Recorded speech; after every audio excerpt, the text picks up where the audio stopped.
Thank you, Mika, for that introduction. So I'm here today to talk to you a bit about how we can do a better job of designing civic engagement tools. And my argument is rooted in two realities. People still need to make dinner. What I mean by that is people are rational, and there are a lot of things that they have going on in their lives. And if we want them to use our tools and spend time on our platforms, we're going to have to make a very good case that it's worth their time. Also, the internet isn't magic. It would be really nice if suddenly everybody in the world got passionately interested in the nuance of all of the public policy debate. But we're not going to see that. We didn't see that before, and we're not going to see that now just because we invented the internet.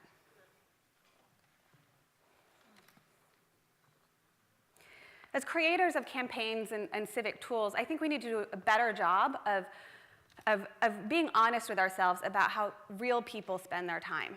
And just a side note here, everybody who's in this room, you don't count as real people for civic engagement purposes. Today I'm going to lay out a framework that I hope is useful to talk about civic engagement, especially digital civic engagement, and really evaluate whether or not tools are going to have an impact in the real world. So right after law school, I took a job in Milwaukee, Wisconsin as a community organizer.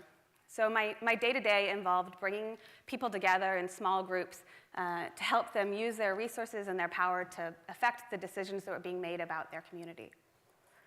And yes, I did my share of phone banking and door knocking, but I was also working with church leadership and schools and really trying to help them take action that was most impactful in their communities. And it was a really hard job. The people that I were working with, they had two jobs. They had parents that were sick. They had kids that needed to be driven around. They had a roof that might leak. Trying to convince them that they should spend their time working on civic issues and take time away from their really important other life issues was a particularly difficult task. My time as a community organizer has really informed my work now as a product manager on civic tools. When designing my tools, I think a lot about the people from Milwaukee. I think about whether or not this is a tool that they would actually use. And the numbers really back me up. 2013 Pew survey showed that in the past 12 months, only 22% of respondents had attended a political meeting or a local town hall or a school affairs kind of meeting. 18% had contacted their elected representatives. 17% had signed a petition. And in California's primary just this past Tuesday, only 13.5% of the eligible voters turned out to vote. Seriously. A mathematical equation buried in a 50-year-old paper might not seem like the most obvious place to start when you're talking about community organizing, action, and motivation. But it's sort of what got me thinking a lot about this. Last year, I stumbled on this paper by these two guys, Peter and William. I think of them as friends at this point. The paper was called The Calculus of Voting. And in it, they tried to use game theory and mathematics to explain why people voted. This paper has had a really profound impact on my thinking when it comes to the way you design civic engagement tools. And here's the equation. P times B plus D has to be greater than C. For this talk, I'm going to try and adapt this to create a framework that allows us to think and talk more honestly about how real people engage with our tools and whether or not we're building tools that are actually going to have real world impact. So let's talk about this equation a little bit. So P represents probability. So it's the probability that your action is going to change the outcome of a decision. So, for example, when you write a letter to your congressman or your congresswoman, what are the chances that that letter is going to change the outcome of a floor vote? B is benefit. So that's the benefit to you individually as a changed outcome of a civic decision. So, for example, if you have a pre-existing condition, the passage of the Affordable Care Act has a real tangible impact on your life and your ability to get medical care. Or alternatively, if you have a lot of wealth stored in the stock market, a change in the capital gains rate the tax rate would probably impact your bottom line significantly. D is a hard one. So D is Peter and William, my good friends, They call deeds the sense of civic duty. And I think that's a bit outdated. The way I refer to this now, I think about it as that sense you get when you're part of something that's bigger than yourself. It's the affinity that you have with the candidates. It's the positive feelings that you get from being engaged. And then C is the cost of a civic action. So the time that it takes to take that action, to drive to the polls to vote, to write that letter. It's the cost that's involved.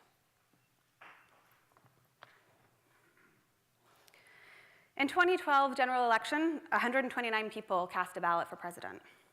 So the likelihood of your individual changing the outcome of that election was pretty much a zero. So essentially in this equation, P turns into 0, and 0 times B is 0.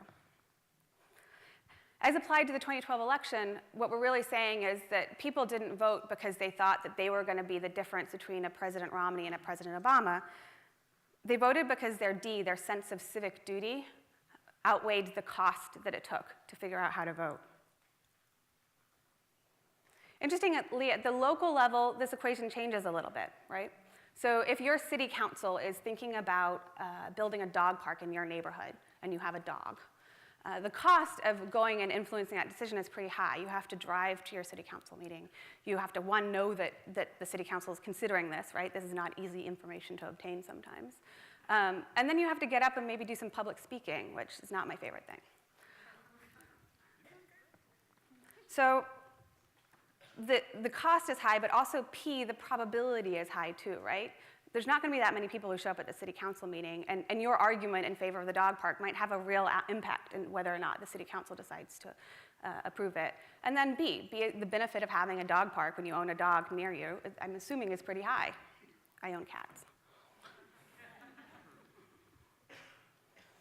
I think one of the mistakes that we make as a community when we're building civic engagement tools is assuming that the old world rules no longer apply because we invented the internet. And that's just not the case. Our users are going to continue to act in rational ways, both online and off. They're busy people with busy lives. And for the most part, the things that we ask them to do, the chances of them taking that action and impacting the outcome of a civic decision is pretty much 0. So it's going to be really hard for us to get them to pay attention. So as technologists, we're left with these 3 levers as a way of motivating people. All of our work falls into these 3: cost, duty, and probability. The cost lever is about ensuring that we connect users with the information that they need to take a civic action. Many of us here in this room build those kind of tools, right? As a company that is all about organizing information and making it accessible, this is Google's sweet spot. So starting in 2008, Google has helped form the Voting Information Project, which delivers users the information they need in order to vote. And because we realize that not everybody is a Google user, we also make this information available in an API so that other developers can take this information and surface it in their tools. We also build tools around the world. So this is the portal that we built for India for the election earlier this year. An interesting fact, in India, one of the things that the voters really care about is the number of felonies that a candidate is charged with. So we were able to obtain that data and surface it to people so that it was easily accessible. The duty lever is all about increasing the user's positive feelings around being engaged. And campaigns are really good at this, right? Issue campaigns, electoral campaigns, we're very good at creating content that moves people to action. In part, a lot of the social media platforms like Facebook, Twitter, Tumblr, they're useful to us in our work because they help us move that lever, that sense of civic duty.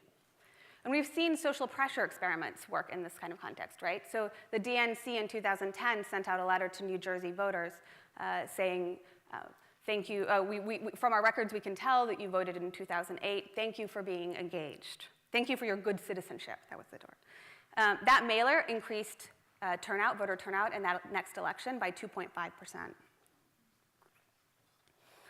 The probability lever at first glance seems like one that we're not necessarily going to be able to move much. Right now, as we know, the likelihood of an individual taking an action and changing the outcome at the federal level is pretty low. However, the internet actually changes this a little bit. It allows us to start to collect action in a way that we've never been able to before. So community organizers know that an individual isn't likely to make change in their community. You have to pull people together into small groups and have them work in tandem to use their resources and powers to make change. If we can help our users find each other online and take impactful actions in small groups, then we can start to shift this P.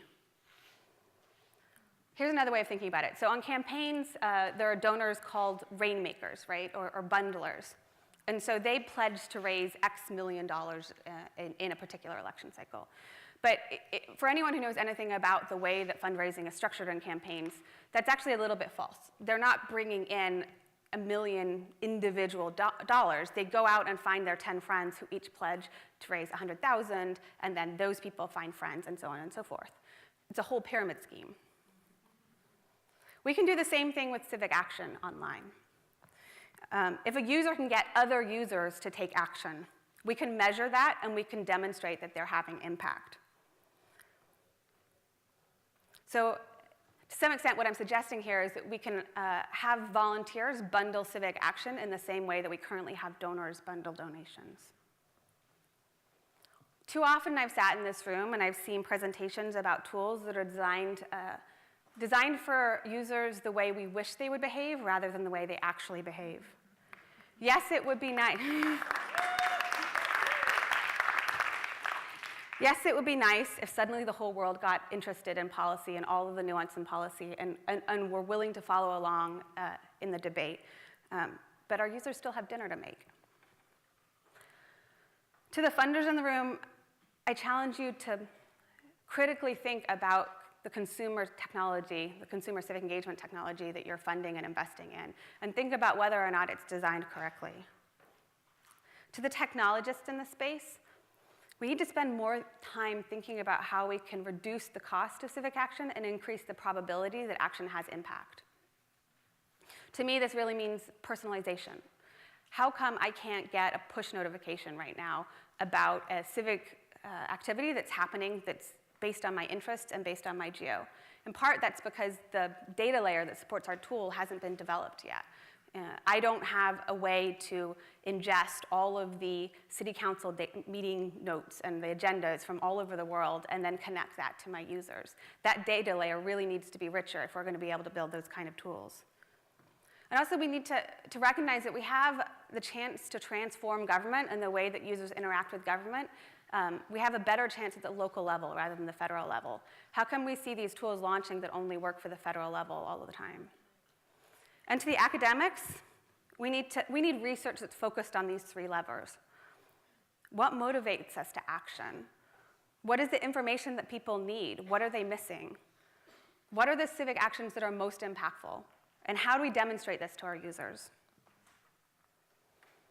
If we want to build the next generation of civic tools and really this time go to scale, essentially, we need to have a better understanding of how real people act in the real world. I really hope this framework helps with your work. So, thank you so much.